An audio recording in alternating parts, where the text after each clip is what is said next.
Hi hello everyone. इस video के अंदर हम समझेंगे दिल्ली जुडिशियल सर्विसेज का 1996 का सिविल के पेपर का ये क्वेश्चन, जो कि सीपीसी और स्पेसिफिक रिलीफ एक्ट का जो मिक्स है उसमें से एक क्वेश्चन है। ये मेजरली इसको देखा जाए तो इसके अंदर जो कंसेप्ट है हमारा सीपीसी का है, क्योंकि ये सीपीसी से रिलेटेड क्वेश्चन है। तो हम देखते हैं सबसे पहले क्वेश्चन, देन इसका क्या आंसर होगा, कैसे आपको उसको समझाना है एग्जाम के अंदर। यहाँ पे क्वेश्चन क्या है कि एक व्यक्ति है, वो क्या करता है, टेनेंट बनता है किसका, बी का, मतलब बी से उसकी कुछ प्रॉपर्टी जो है एज अ टेनेंट लेता है, किराए पे लेता है। अब एनुअल रेंटेड एग्रीड जो था इनका 3600 रुपये था, 3 इंस्टॉलमेंट में जो कि देना होगा। हमारे लिए इसका अभी इसके अंदर कोई मैटर करता नहीं है।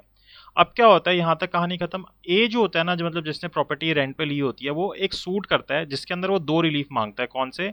डिक्लेरेशन का और इंजंक्शन का।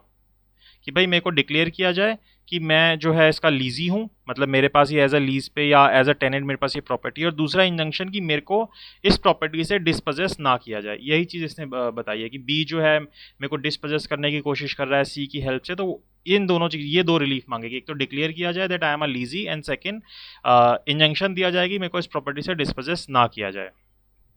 कोर्ट को ये पता चलता है कि जो ए है ना, उसको ऑलरेडी इस प्रॉपर्टी से डिस्पोजेस कर दिया जा चुका है, यानी कि पहले इसको हटा दिया चुका है। तो कोर्ट को जब ये पता चलता है कि भाई इसने तो डिक्लेरेशन और इंजंक्शन का मांगा था कि इसको इस प्रॉपर्टी से ना हटाया जाए, और जबकि ये तो खुद ही पहले डिस्पोजेस हो चुका है, तो उस सिचुएशन में सूट क्या हो जाता है, उसका डिसमिस हो जाता है। कोर्ट उसके सूट को डिसमिस कर जाता है। किस ग्राउंड पे? कि mayor declaration does not lie in a view of prohibition contain in specific relief act without seeking consequential relief of possession. कि भाई आप तो डिक्लेरेशन करा रहे हो कि आप लीजी हो, लेकिन अगर वो डिक्लेयर हो भी गया तो उसका कॉन्सिक्वेंशियल रिलीफ आपने नहीं मांगा स्पेसिफिक रिलीफ एक्ट के अंदर। क्योंकि अगर मैं डिक्लेयर कर दूं that you are a tenant, पर उससे कोई पर्पस सॉल्व नहीं होगा ना। आपको कॉन्सिक्वेंशियली चाहिए क्या? आपको चाहिए तो उसका पोजीशन, ना तो वो आपको मिलेगा नहीं। इसलिए कोर्ट ने क्या किया, उसको डिसमिस कर दिया एक टेक्निकल ग्राउंड के ऊपर कि आपने जो रिलीफ मांगा है वो पूरा रिलीफ नहीं मांगा है। ये कहता है ठीक है, कोई बात नहीं, मैं एक और सूट फाइल करता हूं। तो a then file another suit for possession of the land under his tenancy. तो यहां पे उसने क्या किया, पोजीशन मांगा उस प्रॉपर्टी का जो कि उसके पास एज अ टेनेंट थी। अब यहाँ पे क्या होता है, जो सूट है, जो अपोजिट पार्टी है, वो रजिस्ट करती है किस बेसिस पे? एक तो वो बोलती है कि यहाँ पे रेस जुडिकाटा अप्लाई हो रहा है, कि पहले से एक सूट यहाँ पे डिसाइड हो चुका है, और दूसरा ऑर्डर टू रूल 2 भी इसको यहाँ पे रोकता है। तो यहाँ पे हमसे क्वेश्चन पूछा गया कि आप अपना डिसाइड कीजिए और रीजन दीजिए कि क्या डिफेंडेंट की जो प्ली है ऑर्डर टू रूल 2 की और रेस जुडिकाटा की, वो सही है या नहीं है। तो सीधी सी बात है, यहाँ पे हमसे ये जानना चाहता है पहली बात कि हमको रेस जुडिकाटा पता है या नहीं पता है, हमको ऑर्डर टू रूल 2 सीपीसी पता है या नहीं पता है। उसके बाद ये जानना चाह रहा है कि इस सिचुएशन में क्या होगा। तो सबसे पहले हमें इन दोनों कंसेप्ट को अपने एग्जाम के अंदर समझाना होगा कि order two rule 2 of CPC क्या बोलता है और सेक्शन 11 ऑफ सीपीसी क्या बोलता है, क्योंकि रेस जुडिकाटा कहाँ पे है, सेक्शन 11 के अंदर है। तो सबसे पहले ऑर्डर टू सीपीसी जो है वो बेसिकली फ्रेमिंग ऑफ सूट के बारे में बात करता है। अगर उसके अंदर हम स्पेसिफिकली रूल 2 के ऊपर आए तो वो ये बात करता है कि अगर मान लो कोई एक पर्टिकुलर कॉज ऑफ एक्शन है, और उस कॉज ऑफ एक्शन के बेसिस पे आपको बहुत सारे रिलीफ्स मिल रहे हैं, क्लेम्स मिल रहे हैं, आप अलग अलग चीजें क्लेम कर सकते हो, लेकिन आप क्या करते हो, या तो जानबूझकर या फिर गलती से किसी पार्ट को क्लेम नहीं करते हो।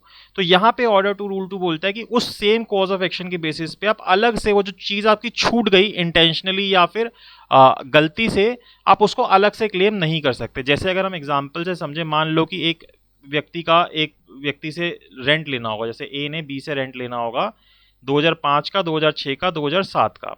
ए क्या करता है कि जब अपना सूट डालता है ना, उसमें 2005 और 6 का तो रेंट मांग लेता है, लेकिन 2007 का छोड़ देता है। तो यहाँ पे कॉज ऑफ एक्शन क्या था कि भाई बी ने ए से प्रॉपर्टी जो है रेंट पे ली होगी, उसी बेसिस पे ए उससे रेंट मांग रहा है। तो इस कॉज ऑफ एक्शन के बेसिस पे क्या क्या क्लेम करना था, इस ईयर का रेंट क्लेम करना था। जबकि हो सकता है कि ए ने इंटेंशनली छोड़ दिया हो 2007 का, या हो सकता है कि वो भूल गया हो 2007 का मांगना, गलती से छूट गया हो। बट अगर उसने ये रिलीफ मांग लिया 2005-6 का, तो अब यहाँ पे एक और सूट करके या सेकंड सूट करके वो ये नहीं बोल सकता कि मुझे 2007 का भी रेंट दिया जाए। इस चीज के लिए ऑर्डर टू रूल 2 रोकता है। यानी कि बेसिकली ये किस चीज के लिए रोकता है कि अगर आपका एक पहले से सूट था जो कि किसी एक कॉज ऑफ एक्शन के बेसिस पे, जहां पे आपके पास बहुत सारे क्लेम करने के लिए थे, आपने लेकिन सारे क्लेम नहीं किए, और फिर आप एक सेकंड सूट कर रहे हो, तो आपका जो सेकंड सूट है उसी कॉज ऑफ एक्शन के बेसिस पे जो बाकी राइट्स आप मांग रहे हो वो आपको नहीं मिलेंगे, जो कि हमें इस इलस्ट्रेशन से अच्छे से समझ आया। यहाँ पे आप केस को कोट कर सकते हो, जैसे कि गुरबख्श सिंह वर्सेस बूरा लाल का केस है, बहुत फेमस केस है, जहां पे ऑर्डर टू रूल 2 जब भी हम पढ़ेंगे तो हमें इसको पढ़ना ही पड़ता है। वहाँ पे यही बोला था कि अगर आपको ऑर्डर टू रूल 2 अप्लाई करना है तो आपकी ये कंडीशन पूरी होनी चाहिए। क्या? सबसे पहली बात तो जो आपका सेकंड सूट है वो किस चीज़ के ऊपर हो? सेम कॉज ऑफ एक्शन के ऊपर हो जिसके लिए आपका पहला सूट हुआ था। दूसरी बात, प्लेंटिव जो हो वो एंटाइटल्ड हो एक से ज़्यादा रिलीफ के लिए सेम को उसी कॉज ऑफ एक्शन के लिए जिसके लिए आपने पहला सूट किया था, मतलब जैसे हमने अभी इलस्ट्रेशन के अंदर देखा। और तीसरी चीज़, बिना कोर्ट की लीव के उसने क्या किया हो, वो रिलीफ ना लिया हो। अगर भाई यहाँ पे इस सिचुएशन में कोर्ट की लीव ले लेता कि भाई मैं 2007 का नहीं ले रहा, मैं अलग से लूंगा, जो भी है कोर्ट की परमिशन ले लेता, तो उस सिचुएशन में यहाँ पे वो दूसरा उसका सूट मेंटेनेबल होता। लेकिन अगर उसने कोर्ट की लीव नहीं ली तो उस सिचुएशन में उसका जो सूट है दूसरे वाला, जो सेकंड सूट उसने किया, वो मेंटेनेबल नहीं होगा। तो इस तरीके से ऑर्डर टू रूल 2 लगता है। वहीं अगर सेक्शन 11 की बात करें जो रेस जुडिकाटा की बात करता है, आपने बहुत डिटेल में भी पढ़ा होगा। यहाँ पे हम सिर्फ एक आप इस तरीके से लिख सकते हैं, क्योंकि आप एग्जाम के अंदर आप वो जितना आपने पढ़ा आप सब नहीं लिख सकते, आपको टू द पॉइंट चीज़ें लिखनी है। तो अभी इतना ही होता है कि अपने आप में रेस जुडिकाटा क्या है, कंक्लूसिव जजमेंट होता है। किस लिए? कि भाई सेम पार्टीज के बीच में एक पहले सूट चल रहा था, अब वही सेम पार्टीज के बीच में अगर कोई सब्सिक्वेंट सूट होता है, किस चीज से रिलेटेड?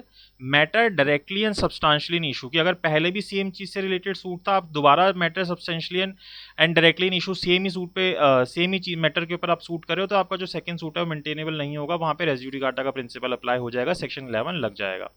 और पहले सूट के अंदर जो मैटर था, जो directly and substantially in issue था, वो फाइनली डिसाइड होना चाहिए, ये इंपॉर्टेंट चीज है, ऑन मेरिट्स।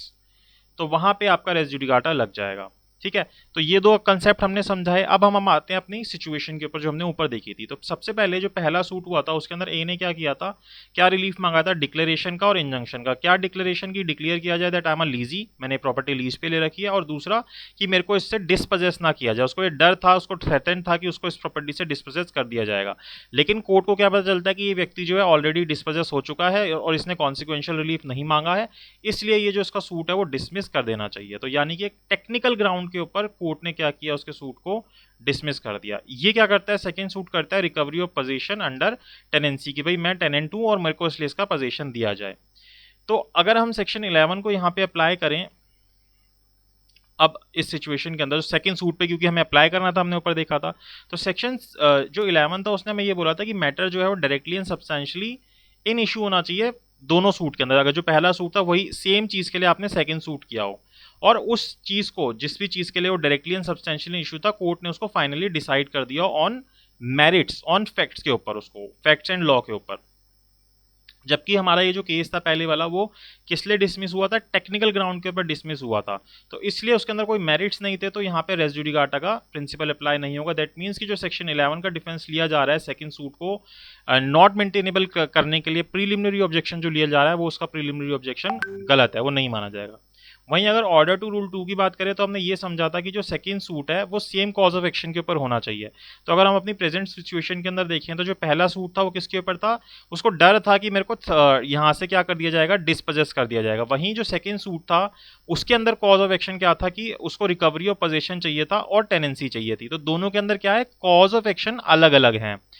तो इसलिए यहाँ पे ये नहीं बोला जाएगा कि वो पहले में जो क्लेम कर सकता था वो सारी चीजें वहीं पे थी और कॉज ऑफ एक्शन उसका सेम है। Cause of action he change हो गया।